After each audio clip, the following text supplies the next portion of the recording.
Okay, and we're finished. The bananas are just warm, just to the point of being hot, and that's what we're looking for. We don't want to let it go any further. Welcome to my channel. I'm Chef Marc, and thank you for coming by, and thank you to all of you who have subscribed thus far. And if you enjoyed the video, please hit the like button. What I try to do with my videos is not just do recipes, but also try to solve a problem. In our past video on bacon, we solved the problem of actually doing bacon and it splattering all over you and all the things that could go wrong. Simple recipe, nipped it right in the bud. So today we've got another issue, which is Christmas dinner. The word alone just spells stress. So if you're working Christmas Eve, if you find it overwhelming, if you're just tired of the entire decadence of Christmas, Chef Marc is here to attack that problem with a simple Christmas. We're going to do 5 easy things. We're going to do a dessert. We're going to do a salad dressing, do a wicked salad.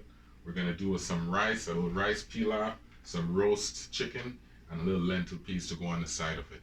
So putting that all together, nice, easy speasy. So enough of the talk, let's get into it. Simple brine. And for that, we've used 2 liters of water, some of our green seasoning, whatever you're using at home, your special green seasoning or what you get in the store. You know, that's one of the essentials for some good chicken. And I have 1/4 cup of sugar and a 1/4 cup of salt. Don't laugh at my containers. Martinis are good. And now I'm going to throw in the water just to wash out the green seasoning. Put it into the same container. Lovely. Let's give this a stir. And the chicken is going to sit in this overnight. I would say about 8 hours or so. And all of the flavors are going to pass on to the chicken. And what it's going to do is it's going to make it very juicy when we roast it. It keeps the chicken very moist. And that's it. Okay. And what we'll do is we'll hit it with a little saran wrap so none of that chicken smell transfers to the refrigerator and it stays nice and tight for tomorrow. Okay, and now we're going to start off with our lentil peas, because for the sake of time I like to start with whichever takes the longest amount of time, get that going, and then we'd move on to everything else so that it's all finished at the same time. So for our lentil peas, we got our peas. We've got about a 1/2 cup of chopped up pumpkin. I've got some garlic here, lots of garlic, it's good for you, and 1/2 of an onion, and 1/2 of a vegetable bouillon, gives a little bit of flavor, some thyme, a chili pepper, and my sad green onion. But you don't need much, just need a little bit, and you're trying to clear your refrigerator. So we're going to start with, you just need a rough chop.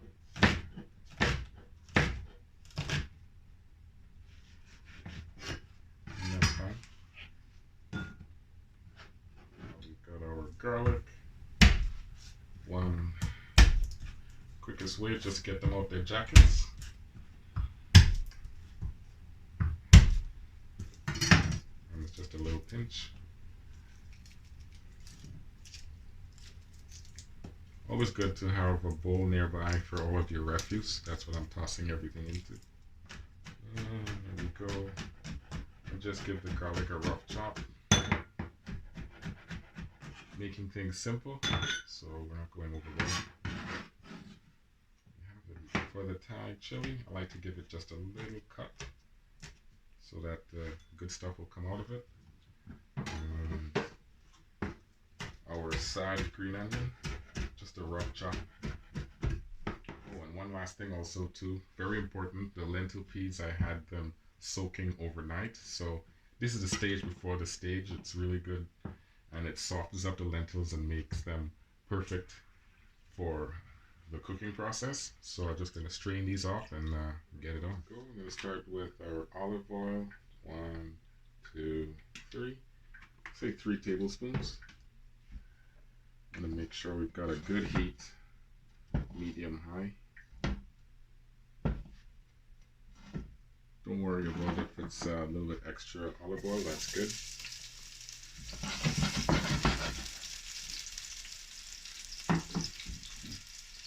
Got the onions in there. Gonna let them saute or brown for about a minute.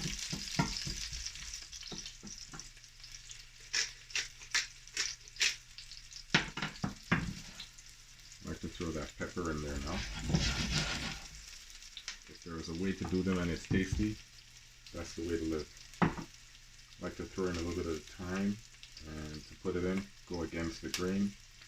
And I don't mind some of the twigs in there. You can hear it popping as it cooperates. Throw in some of that garlic.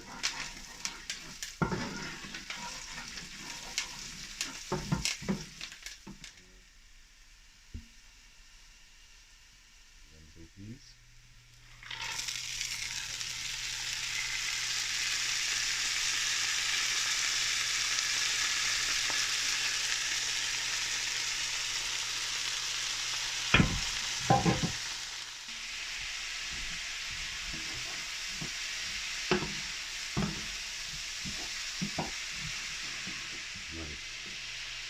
A little salt and pepper, not too much because we're going to be adding the vegetable bouillon.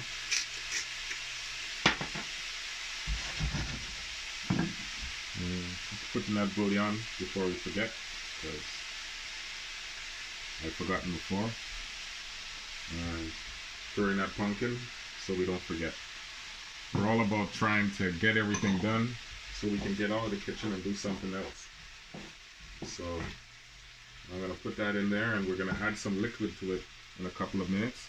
But for now, I'm going to close it down and move on to the next recipe.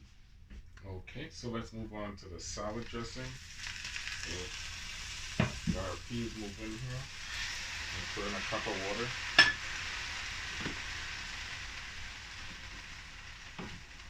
We'll get this salt now.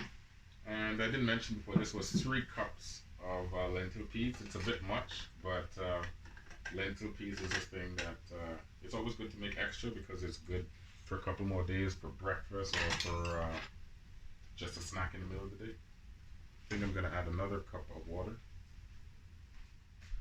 Nice. Let that baby steam down. And let's move on to our vinaigrette. And for the vinaigrette, we're going to use an orange. Always best to use an orange because we're going to get some orange juice rather than orange juice from the store. Just juice a quick orange. Always best to use fresh fruit if possible. One down.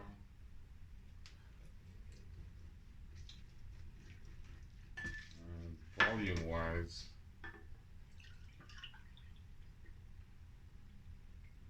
it's a cup. So a cup of fresh orange juice. And we've got mustard, we've got honey, olive oil, salt and pepper, and a bit of parsley. Start with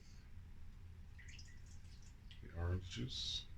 I'm actually going to use half of a cup. And to that we're going to add 2 tablespoons of honey. So we're getting citrus honey vinaigrette.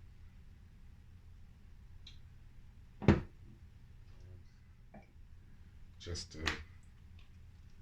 touch of mustard.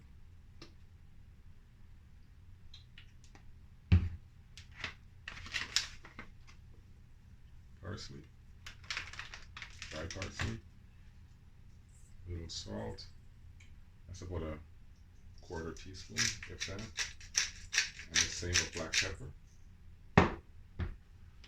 And to that we're going to add about a cup of olive oil. Now the best way to do this, a quick trick, it's really a 2-person job, but a lot of times you're alone in the kitchen. So get a towel, make it into a circle, put your bowl on, and whisk as you go along. So we're going to have a steady stream of the olive oil. Apologize for the sound. And it's no worries having extra vinaigrette because you can always use it. And this is good in your refrigerator for a couple of weeks easily. So I'm going to keep whisking until the consistency changes, and it's beginning to, just a bit. The rule of thumb is 1 to 3. So that half cup of OJ should be equivalent to 1.5 cups of olive oil added to it. Pour it into one of the white bowls so you can see a bit more of the way it looks. You see it pours. Lovely. Finished. On to the next one. Our vinaigrette is done. I'm gonna put it into a bottle. So just get a simple one of your water plastic bottles, and with a funnel,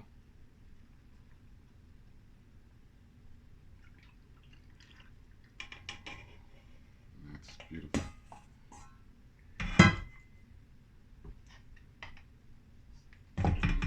And tomorrow is going to separate a little bit, but you can just shake it up again and re-emulsify it, and it's good to go. Alright, let's have a look at this. Our lentil peas. Ooh. See, folks, just like that, it gets all dry. It's okay. This is live. That's how things happen. I'm gonna test them to see how.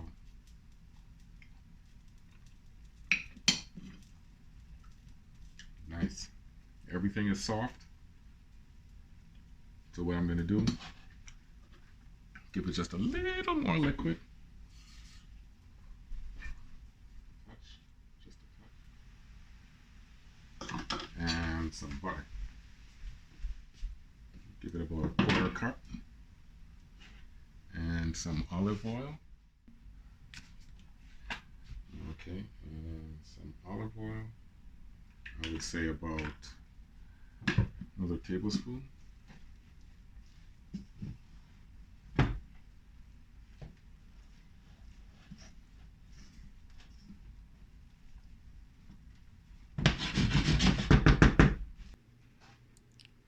Okay, and for the bananas, you need to cut them lengthwise. So I've already started with one of them. And for the second, I'm going to cut it in half and then lengthways.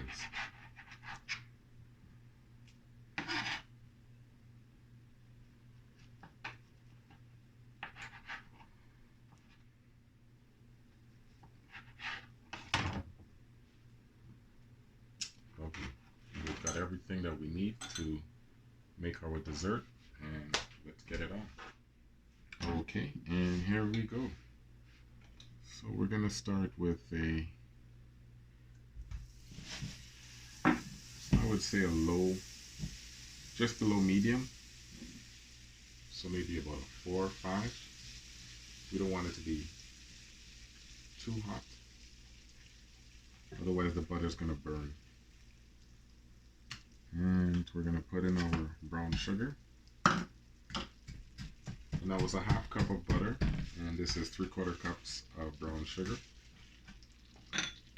Throw in our cinnamon.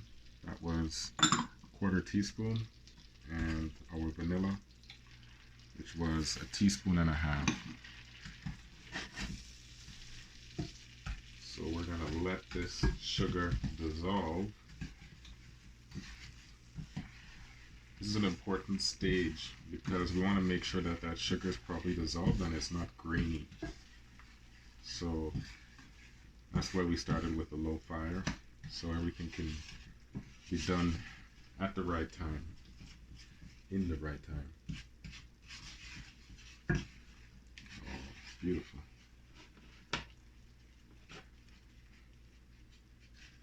And it's about a half a cup of pecans. Should be chopped, so I'm just giving them a little hand love. So we're going to throw those in there. Next, I'm going to toss in just a little bit of nutmeg I would say less than a quarter teaspoon. It's very potent, so you just can't add too much. We're about a minute and a half into this recipe and we're almost done. Here is some rum. This is about 1/8 of a cup. So this is a quarter cup, so half of this. Gonna toss in some of that rum and make big things happen. Oh, the scent.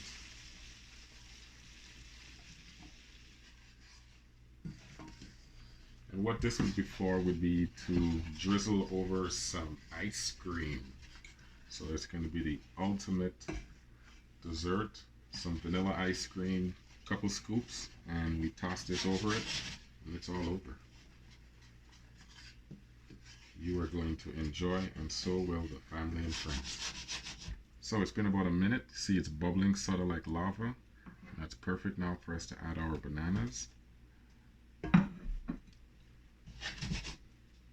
And we're going to put the bananas in here and we're going to let them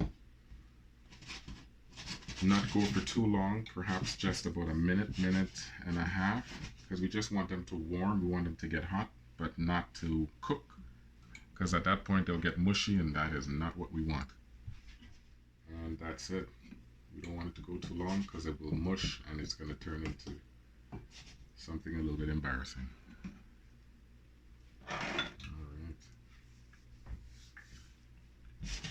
Going to give this just another 30 seconds and should be done.